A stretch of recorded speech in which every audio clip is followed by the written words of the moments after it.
Fire's broken out in a Huawei lab in Guangdong, China, and the propaganda department appears to be trying to downplay the incident. We'll be explaining why. Also, the back and forth battle between the US and China in the United Nations continues, with US Ambassador to the UN, Kelly Craft, saying that we would not have the pandemic had China handled it properly. You know, shame on each of you. I am astonished and I'm disgusted by the content of today's discussion. And also, we'll be interviewing today Hans von Spakovsky about Trump's push to nominate another Supreme Court justice and how this ties into the broader debate around election integrity. Welcome back, everyone. First off, some breaking news. Now, a fire broke out in a laboratory of Chinese telecom company Huawei on September 25th. That was in Dongguan city of Guangdong province, which is on the coast of South China. Chinese state media claimed there were no casualties, but official statistics tend to be unreliable.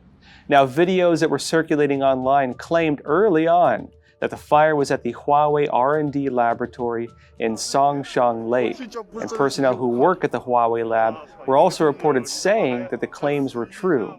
Now, as a bit of context to this, it's important to note that anything that makes Huawei look bad makes the CCP look bad. They would have interest in covering up an incident like this.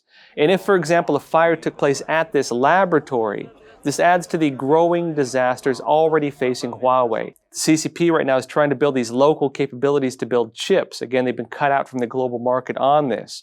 And if there was a fire at one of their main research laboratories, if, for example, they lost a researcher, these are not easy to replace. These individuals are not easy to replace. Losing one person is a major blow to those efforts. And also, if it took place at this laboratory, again, losing that research is also a major blow to these efforts. So we'll see what happens. The Chinese Communist Party would have it in their interest to cover up something like this. Meanwhile, after President Donald Trump called out China 12 times during a speech at the 75th session of the United Nations General Assembly, the U.S. Ambassador to the UN, Kelly Craft, joined in that same critique at the UN Security Council on September 24th. She said that the Chinese Communist Party's cover-up of the origins of the virus and the World Health Organization's willingness to assist the CCP is what, quote, transformed a local epidemic into a global pandemic. You know, shame on each of you. I am astonished and I'm disgusted by the content of today's discussion. I'm actually really quite ashamed of this council.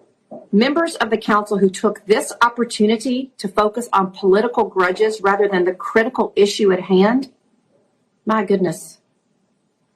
Moreover, I'm disappointed on behalf of the people you are trying to reach by squandering this opportunity for political purposes. The World Health Organization was for many years considered a center of science over politics, data over bias. That is why the United States was always the single largest funder. That reputation lies in tatters today after the WHO assisted the Chinese campaign to withhold cooperation and lie to the world. To this day, the world's scientists still do not have a complete understanding of the origins, characteristics, and spread of the virus, an understanding that only the Chinese Communist Party can provide. Now, the Chinese ambassador to the UN fired back at the United States, saying enough is enough. Some U.S. politicians have been obsessed with attacking other countries and UN bodies, abusing the platform of the United Nations and its Security Council. The United States has been spreading political virus and disinformation and creating confrontation and division. I must say, enough is enough. You have created enough troubles for the world already. Now, this back and forth battle of words at the United Nations has been ongoing. The United States and different countries are calling for investigations into the origin of this virus. The Chinese Communist Party has been blocking those investigations, allowing instead the United Nations to send the World Health Organization to go investigate. But the World Health Organization has been shown to not be able to demonstrate independence from the CCP. Now, different countries are assessing, regardless of the origins, had the Chinese Communist Party not covered up the virus, had it not lied to the world about the spread of the virus, very likely it would not have reached the scale it has outside of China. Now, meanwhile, in Inner Mongolia, a 39-year-old policeman in Tongliao City died from allegedly being overworked. And former Chinese police told the Epoch Times that the death of the officer suggests that the local police bureau in Inner Mongolia may be understaffed and lacking in budget. And this is important. Now, state media reported that the officer, Li He, was working on the front line of, quote, security and stability for the 17th consecutive day. And soon after he finished his work, he went home where he suddenly died. Reports also say that starting on August 29th, the local public security office in Inner Mongolia canceled all requests for leave. This relates to CCP efforts in Inner Mongolia to suppress protests over a language program which will require schools to teach in Mandarin Chinese rather than the local Mongolian language. Now, this is important. The Chinese Communist Party views the protests now taking place in Inner Mongolia as a threat to its power. One, because they're afraid these are going to spread throughout China, and two, because they've gotten international media attention.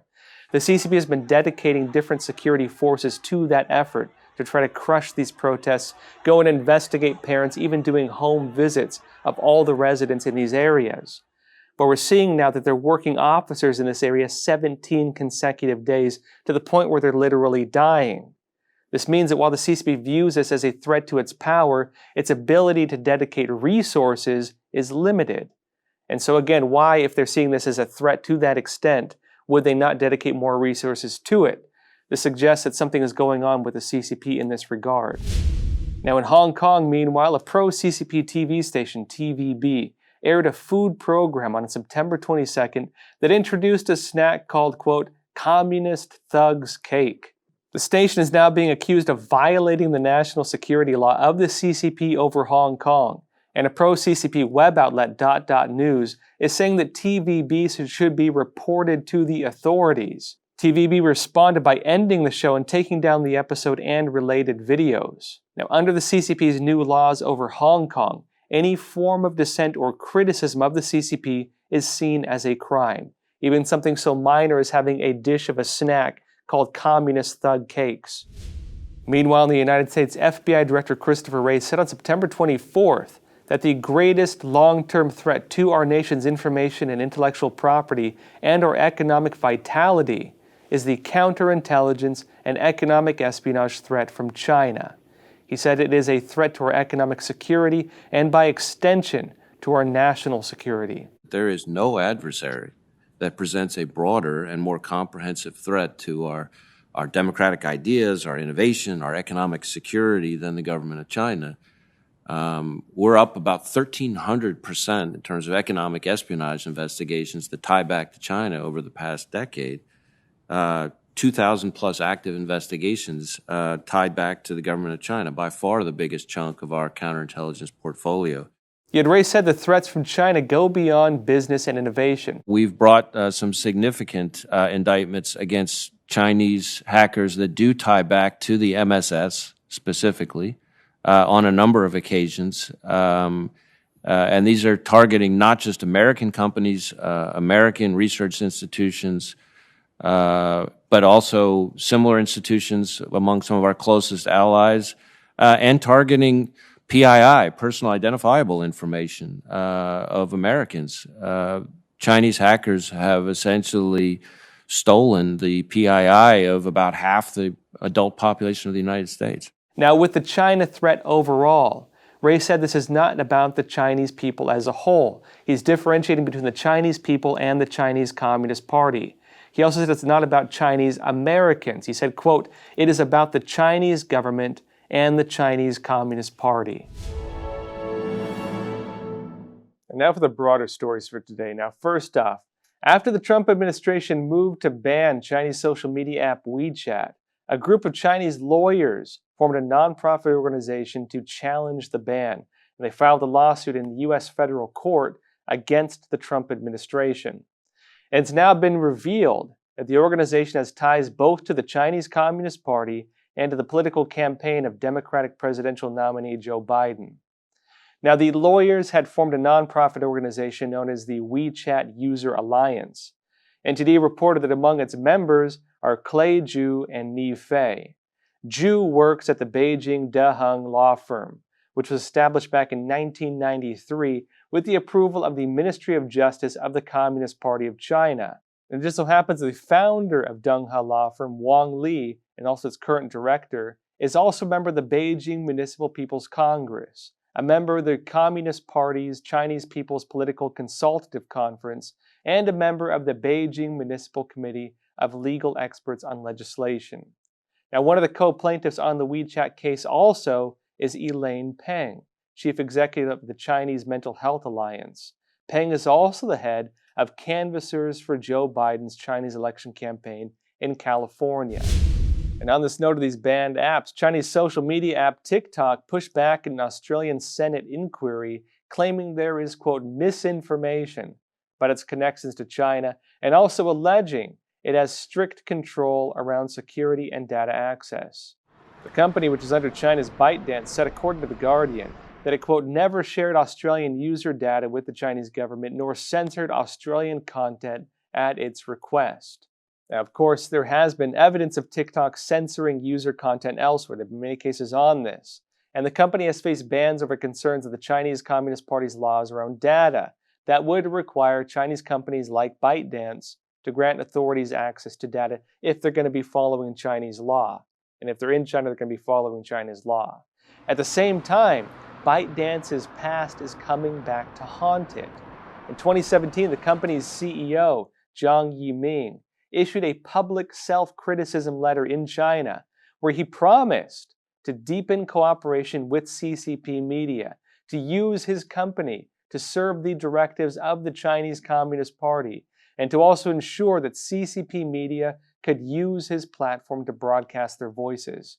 He also admitted directly in this public letter to having a poor understanding of party leader Xi Jinping's, quote, four consciousnesses policy on serving party interests, and he vowed to change this through company trainings.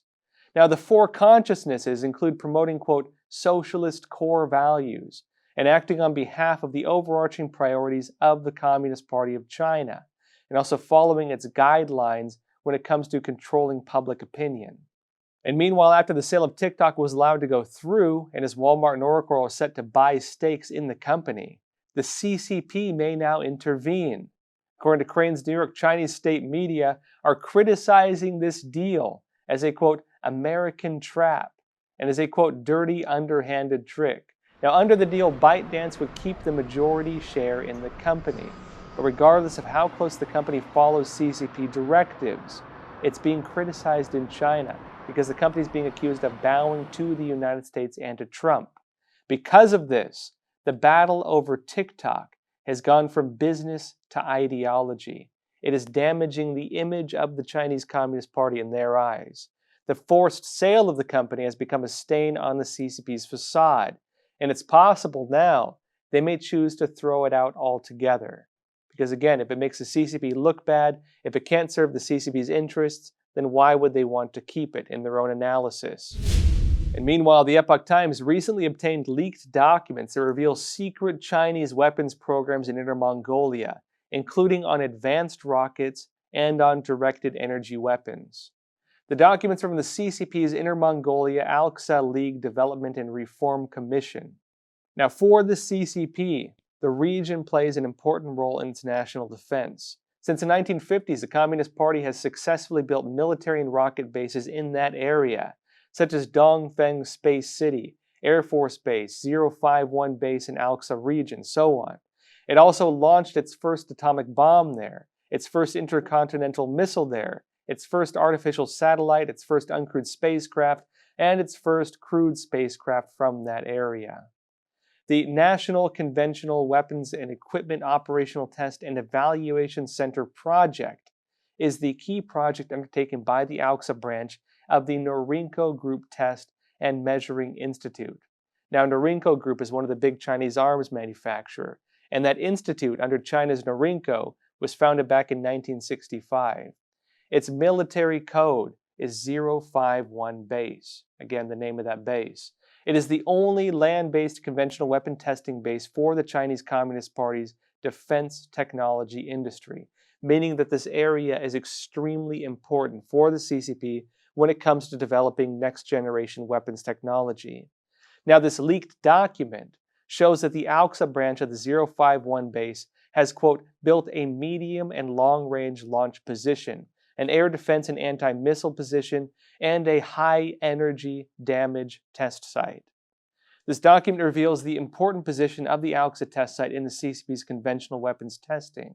Now, according to the document, Alxa's site accounts for more than 60% of all tasks in the National Conventional Weapons and Equipment Operational Test and Evaluation Center, and has received around 600,000 weapons and equipment personnel between 2016 and 2019. The document also details a key piece of information about the CCP's research and development of hypersonic weapons and aerospace technology. Again, these hypersonic missiles are part of their anti-ship programs, weapons they're trying to use to develop to destroy U.S. aircraft carriers.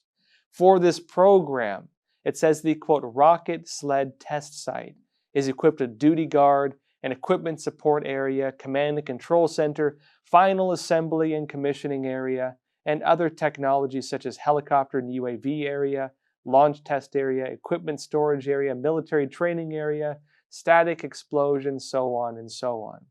What does this mean?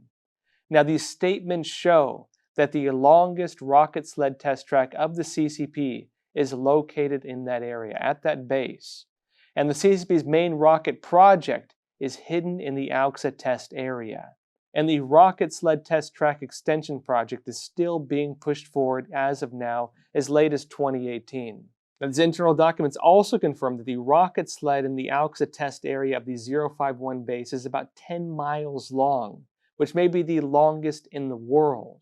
It also discloses the Chinese Communist Party has shortcomings on this, of the, quote, overall level of equipment test appraisal, saying it's not very high. And so again, what are we seeing here? The Chinese Communist Party has a secret military base doing secret weapons testing. These programs are not being disclosed readily to the rest of the world. The Chinese Communist Party has a very aggressive program operating out of that base, again, developing things like these anti-ship missiles and other next-generation weapons technology. Now, in the United States, the Trump administration is still facing pressure over its nominee of a new Supreme Court justice, following the death of Ruth Bader Ginsburg. Democrats are trying to block the move. They're claiming that Republicans should wait until after the presidential elections.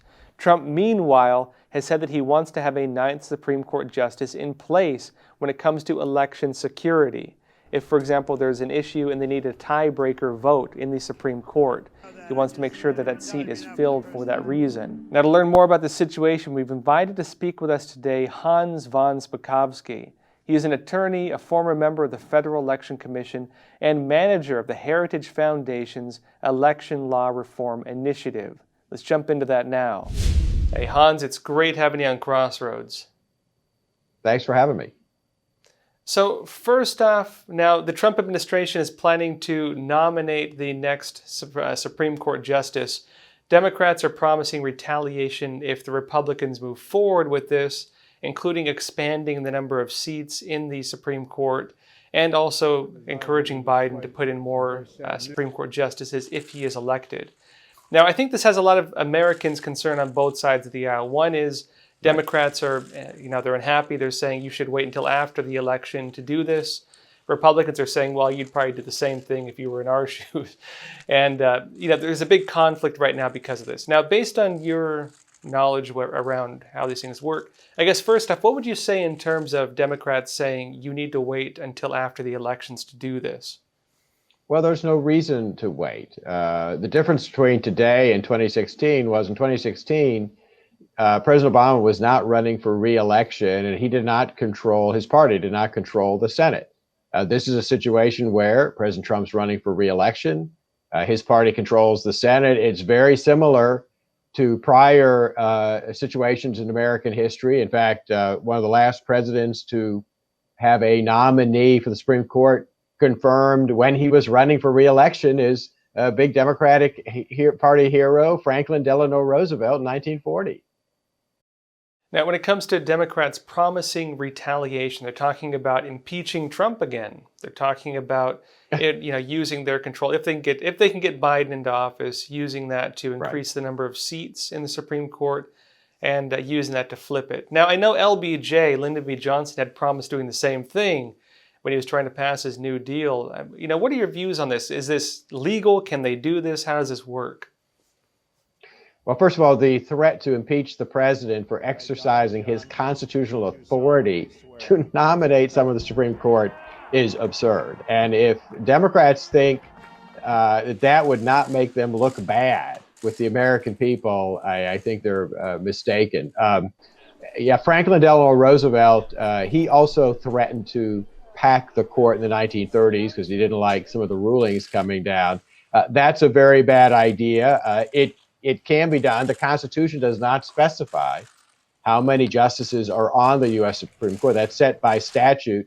But it has been 9 justices now for a very, very long time. And the only way the Democrats could somehow retaliate is if they control the House, the Senate, and the White House. And that's the only way they could pass a law doing that.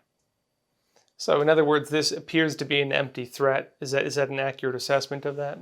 I think it is an empty threat, like I said, unless they completely take over the executive and legislative branches. I don't think that's going to happen in the next election, even though the next election is somewhat unpredictable. But again, I think it's a bad idea because it really shows that they want the court to act in a political manner, that they believe that their nominees will basically further their partisan political views rather than applying the Constitution and the statutes passed by Congress as they're written. This ties in, I think, a bigger theme we're seeing in the country right now, where people have seen party politics really kind of tearing the country apart in a lot of ways. And I really wonder sometimes the effect this is having on the American voter when it comes to becoming, one, disenfranchised, and two, when it comes to becoming very unhappy with the integrity of government as we see it. And now we're having, we're supposed to have 3 different branches of government. We're supposed to have the legislative, the executive branch, and the presidential office. And the judicial, I'm sorry.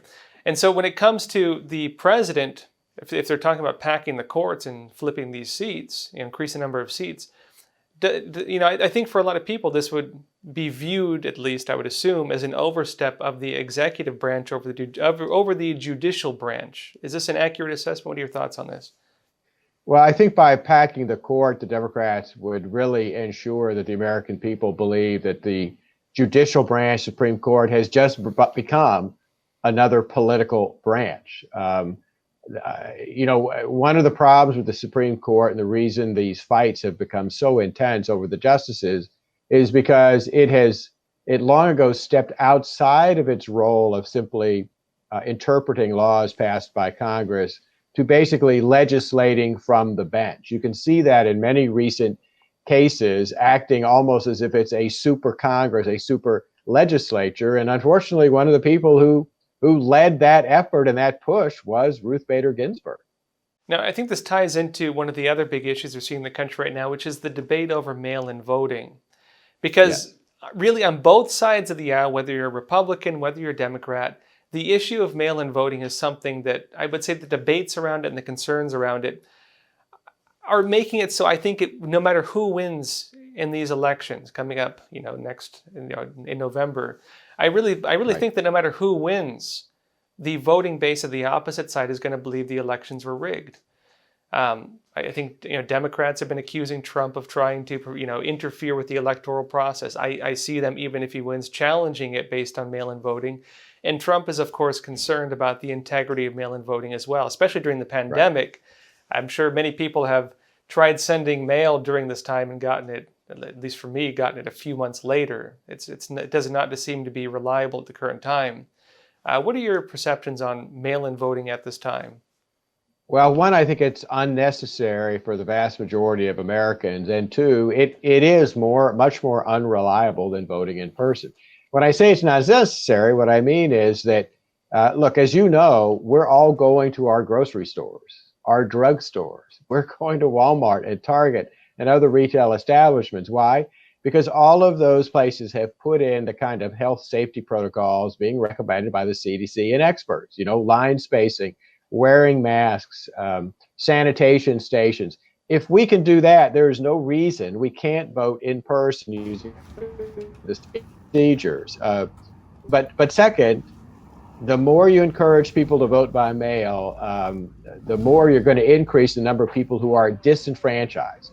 The number of people whose votes are not going to count. And that's for the simple fact that absentee ballots, one, have a much higher rejection rate by election officials than ballots cast in person. Plus, you are dependent on the U.S. Postal Service to hopefully deliver your votes on time. And second, absentee ballots are more vulnerable to election fraud and being stolen, forged, and altered. And all of that should make people want to vote in person and not by mail. Well, and a few points on this as well. Now, in some states, including California, for example, including New York for a bit, you had, for example, if an illegal immigrant got a driver's license, they were registered to vote, right. Or at least, they had to check a box saying that they were legal or something like that, and so they could write it off based on that. But the process of saying you're legal or not legal is kind of complicated, and there's of course concern based on that among conservatives that anyone registered to vote, anyone who got a license, could be voting even if they're whether or not they're a citizen. And also we see the other issue right. where a lot of people are concerned about the integrity of the postal workers themselves. The idea that postal workers could be the gatekeepers of which votes go through and which ones do not. There have been cases, for example, of the letter itself showing the party affiliation. And a lot of people are concerned about this. Right. Now, do you think these are legitimate concerns, and how do you see this playing into the 2020 elections? They are legitimate concerns. There's evidence, unfortunately, that people who are not U.S. citizens are registering and voting illegally in states all over the country. One of the U.S. attorneys in North Carolina just a month ago indicted 19 non-citizens for registering and voting in federal elections. So that we know that's a problem. We have an election fraud database at the Heritage Foundation that we maintain of proven voter fraud cases. One of the cases we added just recently, unfortunately, was a postal carrier, I believe in West Virginia, who was in fact altering voter registration forms that were being sent back in the mail to change the party affiliation of the individuals who were registering to vote. And that's an unfortunate example of the kind of problems you can have with mail-in voting. Now, that said, folks, we're again broadcasting 5 days a week, Monday through Friday. Also, if you want to support us, as always, please consider joining us on Patreon. You can find the link to our Patreon page in the description below this video. If you haven't already, also, please don't forget to like and subscribe. It really helps this channel. And if you want to go the extra mile, please consider telling a friend or family member about Crossroads, and also please consider sharing it. Now, that said, please take care of yourselves, stay healthy, and stay free.